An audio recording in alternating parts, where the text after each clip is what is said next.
ভাৰতবৰ্ষৰ আটাইতকৈ গৌৰৱময় দিন যি আন্দোলনৰ উদ্বোধনী দিল্লীৰ মেৰঠৰ পৰা আৰম্ভ হৈছিলে। সেই আন্দোলনৰ কাৰ্যসূচী আহি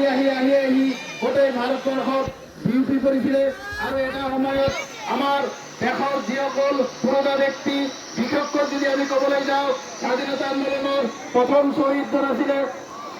মংগল পাণ্ডে, যি এজন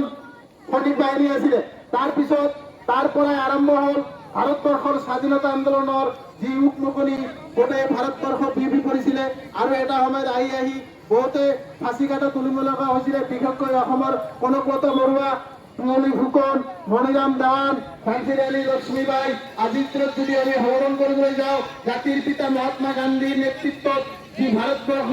এটা সময়ত ব্ৰিটিছে আমাৰ হাতত শাসনভাৰ গতাই দিবলৈ বাধ্য হৈছিলে, তেখেতসকলক আজি সোঁৱৰণ কৰাৰ দিন। বিশেষ কৰি জাতিৰ পিতা মহাত্মা গান্ধী, জৱাহৰলাল নেহৰু, লাল বাহাদুৰ শাস্ত্ৰী, ঝান্সী ৰাণী লক্ষ্মীবাই, চৰ্দাৰ বল্লভভাই পেটেল, নেতাজী সুভাষ চন্দ্ৰ বোস, এনেকৈ যদি আমি ক'বলৈ যাওঁ, এই অকল পুৰণা ব্যক্তিৰ নেতৃত্বত ভাৰতবৰ্ষখন বহুতে ফাঁচি কাটা তুলনি, বহুতে জেল মৰম, বহুতে ইংৰাজত লাঠিৰ কোপ খাই, বহুতে বন্দুকৰ গুলি খাই যি ভাৰতবৰ্ষত আজি স্বাধীনতা দিবলৈ বাধ্য হৈছিলে, যি ইংৰাজে শাসনৰ নামত শোষণ কৰিছিলে, এই সকলো অত্যাচাৰৰ পৰা আমি বাচিবলৈ যি প্ৰয়াস আছিলে আমাৰ পুৰণা ব্যক্তিৰ পৰা